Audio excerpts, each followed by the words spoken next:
la última presentación virtual de Mariela Yeregui, Colecciones Museales, una experiencia de visualización emocional de datos. Tenemos este video y después hacemos una ronda de preguntas y ideas.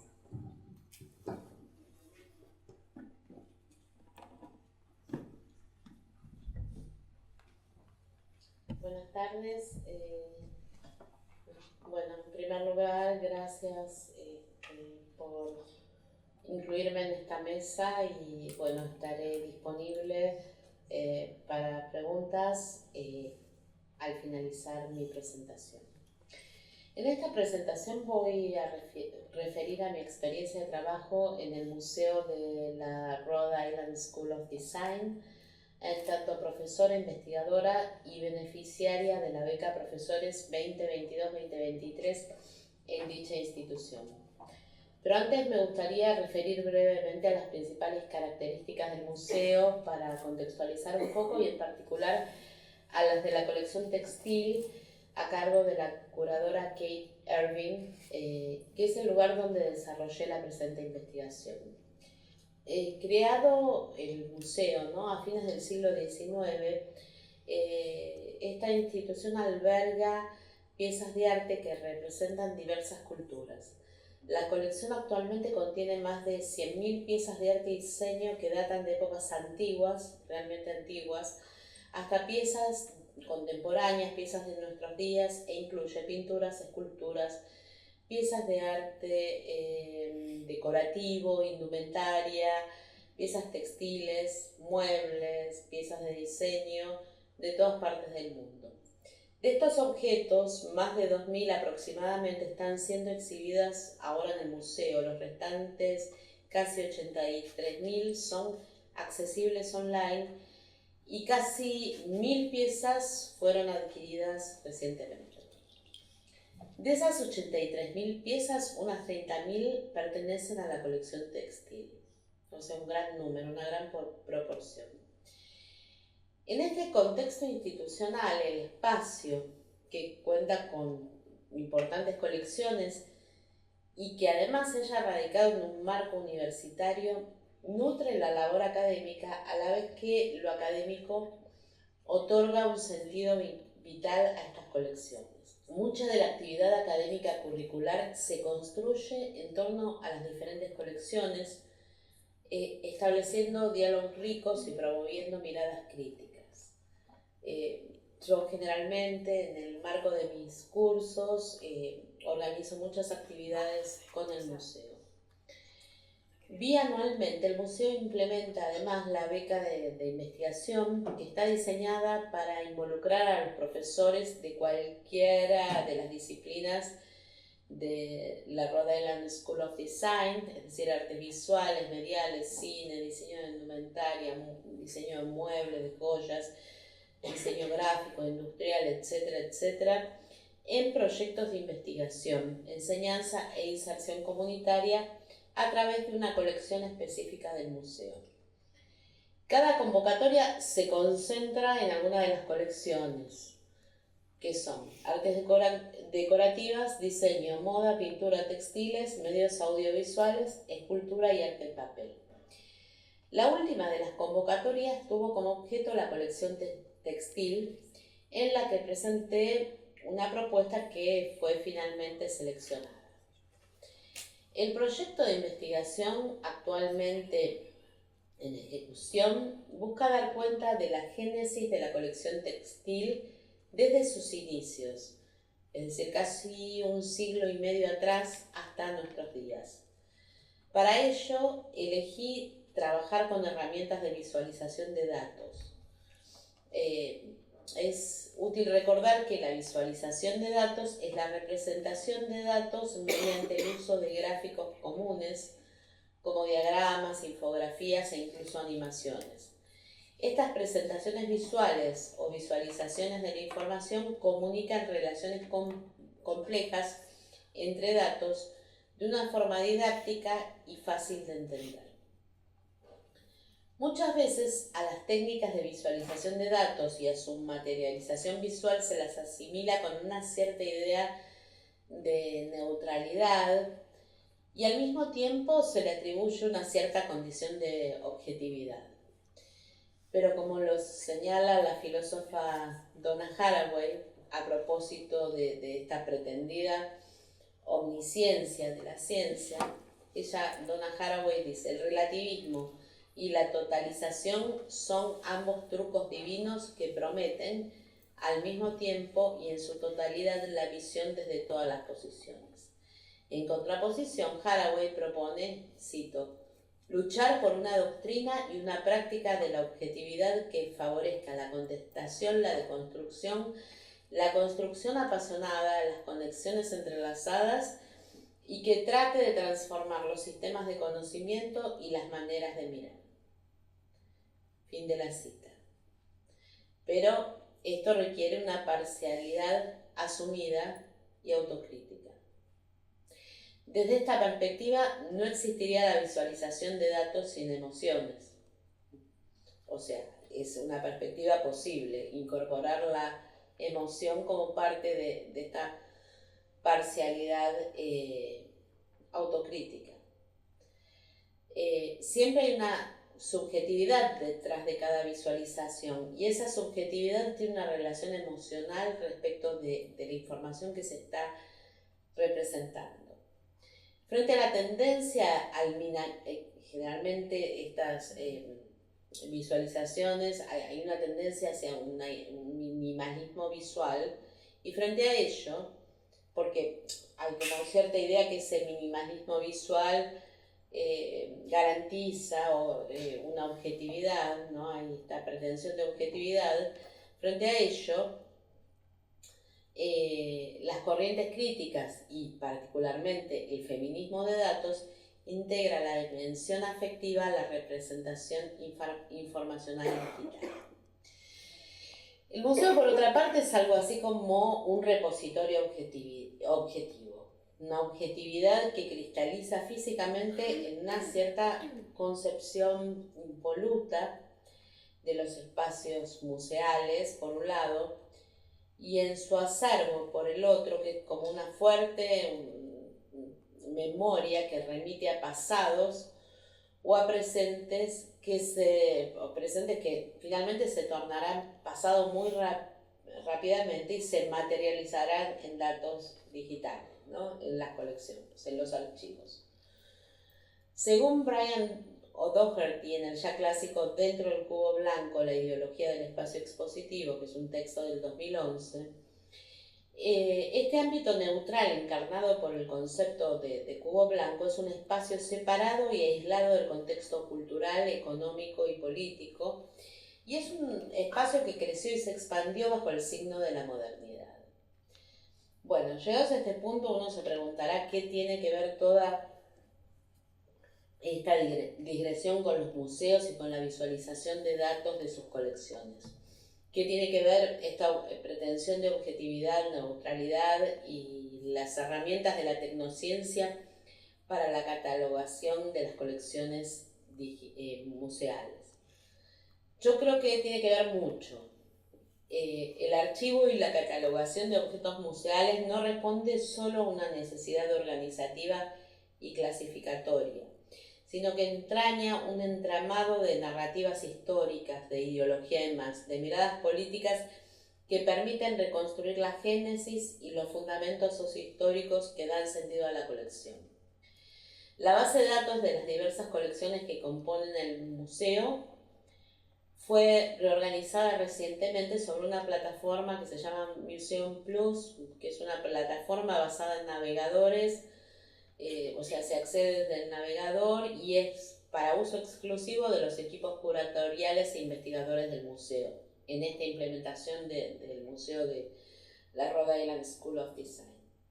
La plataforma es relativamente fácil de usar y tiene ciertas funcionalidades que resultan útiles, como por ejemplo agregar anotaciones en cada uno de los objetos, que uno las puede mantener públicas para todos los usuarios que tienen acceso a la plataforma o permanecer privadas. Se pueden guardar las búsquedas y compartirlas con el resto de los usuarios, etc. O sea, tiene como una cierta dimensión colaborativa. para todos aquellos que están trabajando con ese archivo. Además, el museo cuenta con una página web de acceso abierto, ¿no?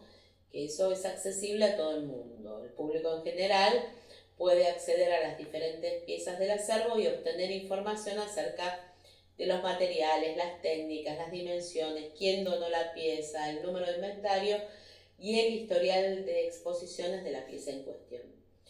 Ahora bien, como señalaba hace un momento, mi proyecto de visualización de la colección textil tiene como objetivo hacer tensionar la supuesta neutralidad de la información con la propia experiencia de ingresar en una colección. Algo así como una fenomenología de las piezas de la colección, atendiendo a factores epocales, condiciones sociohistóricas, dimensiones culturales, etc. En ese sentido, para mí fue vital analizar y dar cuenta del concepto de cultura, entre comillas, que la base de datos trasunta y cómo se fue corporizando a lo largo de la historia de la colección un cierto mapa cultural en el que las sucesivas capas de adquisición de piezas estuvieron basadas en determinadas focalizaciones que fueron cambiando a lo largo de la historia. A partir de la variable cultura o como la base, el archivo del museo define cultura, que es bastante particular y me interesó demasiado, agrupé los objetos en base, como decía, a esta categorización cultural que la base de datos prevé para cada pieza. Cuantifiqué estos grupos de acuerdo al número de piezas que cada una de estas susodichas culturas agrupa en periodos de 20 años a partir del ingreso de la pieza a la colección. De esta manera fui creando datasets que daban cuenta de la cantidad de piezas pertenecientes a una determinada cultura en función de lo que la metadata del museo define como cultura. O sea, no lo defino yo. A mí me interesaba ver cómo el museo va cambiando o va definiendo el concepto de cultura. Y es aquí, en este punto, donde los procesos de visualización comienzan a complejizarse, ya que la definición de cultura puede entrañar puntos de vista y matices muy diversos que conspiran contra la tan anhelada economía visual por la que pugna el conocimiento objetivo. A modo de ejemplo, la metadata de la colección textil incluye piezas catalogadas como americanas nativas y otras en las que la mención al grupo étnico-cultural es explícita. Navajo, por ejemplo. Cultura navajo, pero después están las americanas nativas, como algo... O sea, no hay una consistencia en la forma de clasificar. Pero también dentro de la categoría cultura existen piezas definidas por su pertenencia geográfica, por ejemplo, norteamericana. Aún así, si una pieza de la cultura navajo o algunas de las piezas americanas nativas pertenecen al universo geográfico de Norteamérica, que es esta categoría, están catalogadas por separado. O también podemos encontrar piezas precolombinas definidas culturalmente con el nombre del país que ocupa el territorio de esa cultura, que es una definición territorial luego de la colonización. Vemos entonces cómo las taxonomías de la modernidad se usan para caracterizar objetos premodernos. Estas fugas que provocan cierta inconsistencia a la hora de modelar la metadata generan al mismo tiempo una granularidad muy interesante que considero vital a la hora de su visualización. Catherine D'Ignacio y Lauren Klein en un texto que se llama Feminist Data Visualization, visualización de datos feminista, alertan sobre la perspectiva tecnológica de la visualización. Una perspectiva que enfatiza la técnica y la eficiencia, eludiendo las implicancias históricas, sociales y retóricas. En relación a la incorporación y emergencia del aspecto afectivo y emocional, las autoras proponen diferentes preguntas de diseño, entre las cuales voy a leer las siguientes. ¿Es nuestra metadata la correcta? ¿Qué categorías damos por sentadas? ¿Cómo registramos lo que no encaja en las categorías fijadas? ¿Cómo sacar partido de la experiencia encarnada y afectiva para potenciar el diseño de visualización? Y en relación al producto final, algunas de las preguntas serían las siguientes. ¿Cómo comunicar los límites de nuestras categorías en la representación final? ¿Debemos considerar los modos táctiles, experienciales o sociales en la visualización de datos? ¿Podemos concebir salidas visuales en el campo expandido como murales, esculturas, textiles o instalaciones de datos? Bueno, en un rato voy a retomar estas preguntas, pero ahora voy a compartir con ustedes cómo se fueron armando mis datasets, un poco adelante antes. Como decía, cada uno de ellos representa 20 años de adquisiciones para la colección. Cada color representa una cultura en particular en base a la categoría cultural con la cual la pieza ingresa en la colección. El tamaño del círculo representa el volumen numérico de piezas de esa cultura en particular. Posteriormente transferí esos círculos a un planiferio para dar cuenta de la localización geográfica de esas culturas, dando por resultado los siguientes gráficos.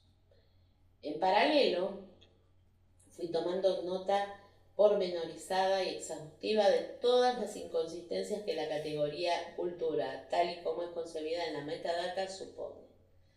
Entonces, a la hora de analizar los datos, las preguntas 1 y 2, o sea, ¿es nuestra metadata la correcta y qué categorías damos por sentadas?, me llevan a pensar en una granularidad de los datos, no necesariamente incorrección. Esto implicaría un tipo de diseño que dé cuenta de estas fugas, dispersiones y contradicciones. Dado que el trabajo con la colección textil y gran parte de mi práctica artística es de carácter textil, empecé a evaluar las materialidades textiles como una posible salida material de la visualización de la evolución del acervo de la colección. Por otro lado, y atendiendo a la pregunta 4 en relación al diseño de visualización, es decir, reitero la pregunta, ¿cómo sacar partido de la experiencia encarnada y afectiva para potenciar el diseño de visualización? En esa pregunta hay algo que me interesa particularmente y que es la traducción de los datos digitales a datos físicos. En The Textile of Making, Tim Ingold, en respuesta a esta visión ontológica del mundo material, propone una perspectiva alternativa que denomina la textilidad del hacer. La textilidad, al hacer hincapié en los materiales y las fuerzas, se centra en el movimiento y los procesos de negociación entre el material y la acción humana, integrando aspectos de la corporeidad, las propiedades materiales, el conocimiento frente al saber hacer y la agencia. En ese sentido, observo en el bordado y en su capacidad para reinterpretar, para capturar el gesto, para articular una acción encarnada y áptica, un recurso que enhebra la textilidad, otorgando emocionalidad al dato. En una experiencia reciente he trabajado con la base de datos científicos de la evolución diaria de la temperatura de los arrecifes de gusanos de mar en las costas del Golfo de Gironde, en Francia, a partir de bordados en los que visibilicé las variaciones a partir del cambio de la paleta de colores siempre en la misma forma. Si bien ese trabajo, que estoy exponiendo acá, es muy diferente, sí existe esta tensión entre el dato objetivo y su inserción contextual en una trama afectiva y sensible dada por la manufactura manual e imperfecta del textil. Bueno, finalmente este trabajo consigue una visualización que materializa en un mantel de tela de algodón blanco de 2,5 metros por 2 metros, sobre el que se transfieren bordados manuales, los bordo a mano, que corresponden a los datasets que ilustran 2 décadas de adquisiciones. En la parte central se embeberán pequeñas pantallas LCD donde se incluirán todas las anotaciones que dan cuenta de los desvíos, contradicciones y dispersiones. Entonces, si retomamos las preguntas enunciadas, ¿cómo registramos lo que no encaja en las categorías fijadas? ¿Cómo comunicar los límites de nuestras categorías en la representación final? ¿Debemos considerar los modos táctiles, experienciales o sociales en la visualización de datos? ¿Podemos concebir salidas visuales en el campo expandido como murales, esculturas, textiles o instalaciones de datos? Diría que esta forma de visualizar la colección en gran medida responde a estas preguntas al generar una lectura crítica y no reduccionista de la colección. Finalmente, para concluir, debo decir que la visualización bordada de datos de una colección implica representar información relacionada con las piezas del acervo del museo a través del arte del bordado, en mi caso. Esta técnica fusiona datos con elementos visuales y táctiles para crear una representación artística y tangible de la información. A diferencia de las visualizaciones tradicionales, que pueden materializarse en forma de gráficos o representaciones visuales, este tipo de visualizaciones asociadas con representaciones emocionales de los datasets agrega una dimensión artesanal, sensible, áptica y emocional a la presentación de los datos, poniendo en crisis nociones de objetividad y neutralidad. Muchas gracias.